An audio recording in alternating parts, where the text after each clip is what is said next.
Assalamualaikum warahmatullahi wabarakatuh. Perkenalkan, nama saya Nuraini Solihah dengan NRP 1520241135. Di sini saya akan menjelaskan penjelasan tentang algoritma preemptif, apa saja jenis-jenisnya dan penjelasannya.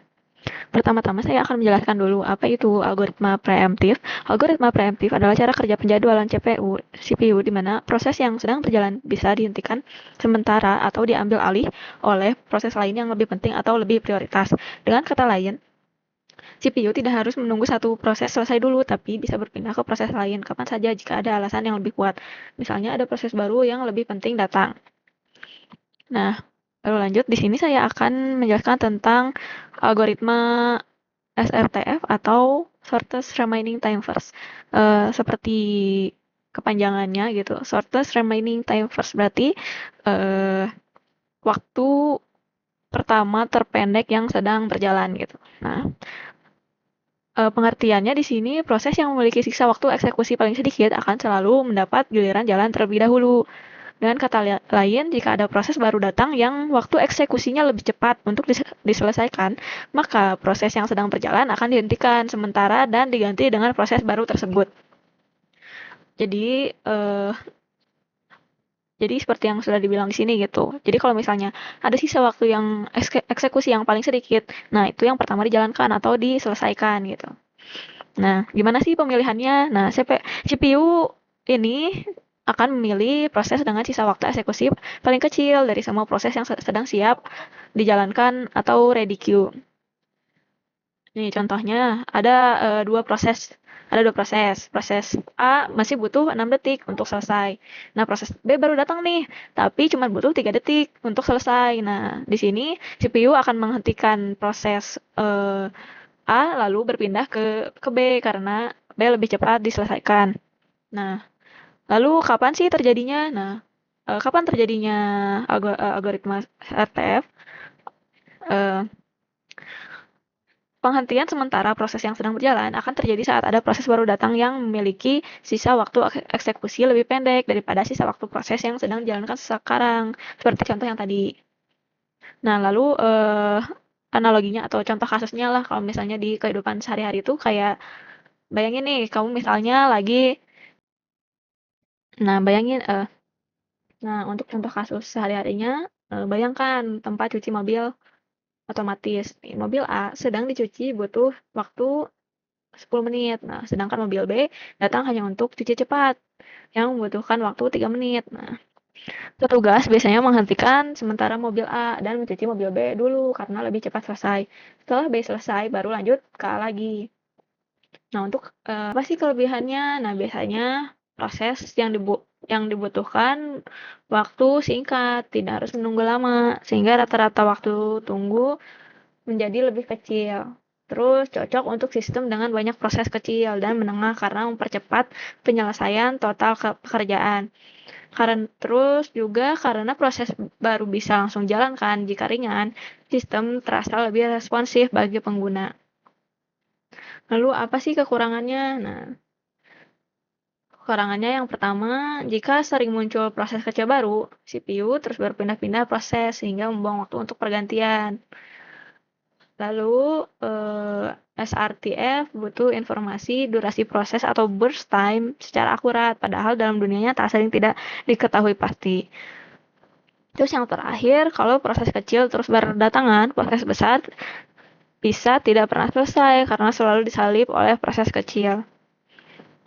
Nah, untuk selanjutnya di algoritma preemptif itu di sini ada juga jenisnya algoritma priority preemptif. Nah, di sini priority preemptif adalah algoritma penjadwalan CPU di mana setiap proses diberi tingkat prioritas. CPU akan menjalankan proses dengan prioritas tertinggi terlebih dahulu. Jika ada proses baru datang dengan prioritas lebih tinggi, maka proses yang sedang berjalan langsung dihentikan sementara atau preempted dan CPU beralih ke proses baru tersebut. Gimana sih pemilihannya? Nah, biasanya CPU akan memilih proses dengan sisa waktu eksekusi paling kecil dari semua proses yang sedang siap dijalankan. Nah, contoh CPU sedang menjalankan P1. tapi prioritasnya 3. Tiba-tiba datang P2 dengan prioritas 1 yang pastinya lebih penting daripada prioritas 3 gitu. Lalu CPU akan langsung menghentikan P1 dan berpindah ke P2 karena P2 lebih prioritas.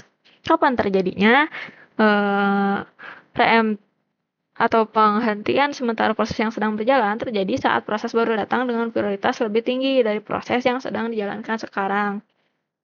Nah, di sini lanjut ke contoh kasus sehari-harinya. Misalnya nih ada mobil pejabat di jalan gitu.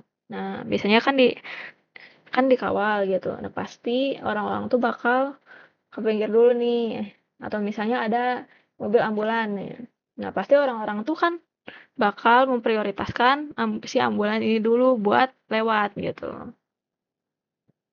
si prosesnya. Nah, selanjutnya untuk kelebihannya. Di sini kelebihannya ada 3 proses dengan prioritas tinggi atau misalnya sistem darurat atau proses penting OS akan segera dijalankan tanpa menunggu proses lain selesai. Lalu cocok untuk sistem real time seperti pengendalian mesin, medis, atau komunikasi, di mana tugas penting tidak boleh ditunda. Lalu CPU bisa lebih fokus pada pekerjaan yang paling berpengaruh terhadap sistem. Lanjut, untuk kekurangannya, proses dengan prioritas rendah bisa tidak pernah dijalankan jika terus muncul proses prioritas tinggi. Kayak contohnya, proses kecil tapi penting terus datang. Proses besar dengan prioritas rendah jadi menunggu lama. Untuk mengatasi starvation atau digunakan aging, yaitu proses yang sudah lama menunggu akan perlahan dinaikkan prioritasnya agar akhirnya tetap mendapat giliran. Lalu sulit menentukan prioritas yang adil jika tidak ada aturan jelas. Misalnya siapa yang menentukan bahwa proses A lebih penting dari proses B gitu. Nah, selanjutnya saya akan menjelaskan jenis algoritma preemptif yang lain, yaitu algoritma round robin. Round robin adalah algoritma penjadwalan CPU preemptif di mana setiap proses mendapat jatah waktu eksekusi atau kuantum yang sama besar dan dijalankan secara bergiliran. Nah, gimana sih pemilihannya? Nah, biasanya CPU akan memilih proses dengan sisa waktu eksekusi paling kecil dari semua proses yang sedang siap dijalankan atau ready queue. Contoh, CPU memilih proses berdasarkan urutan antrian atau queue. Semua proses dimasukkan ke dalam ready queue. CPU mengambil proses pertama di antrian dan memberinya waktu eksekusi selama kuantum. Setelah waktu habis, jika proses sudah selesai, akan keluar dari sistem. Jika belum selesai, dikembalikan ke akhir antrian dan CPU pindah ke proses berikutnya. Nah, kuantum ini tuh si waktunya gitu atau durasi tetap untuk si setiap prosesnya gitu. Nah, kapan sih terjadinya perpindahan proses?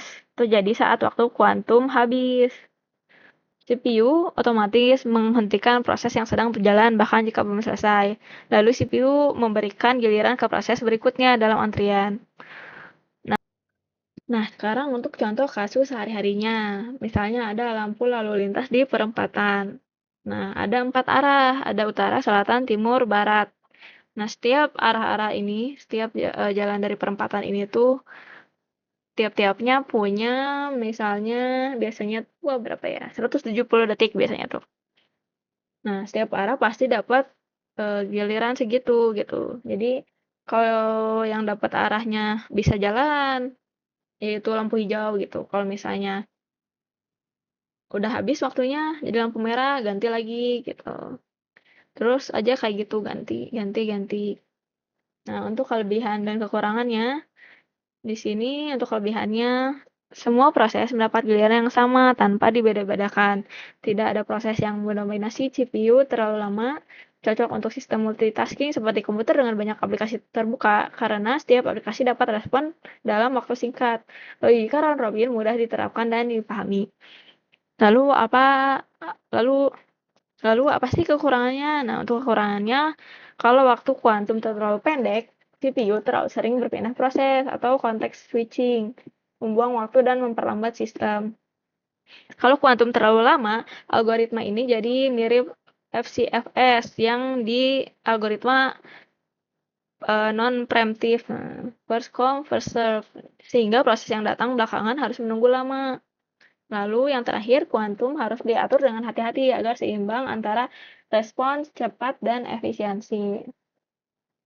Nah, segitu saja penjelasan dari saya.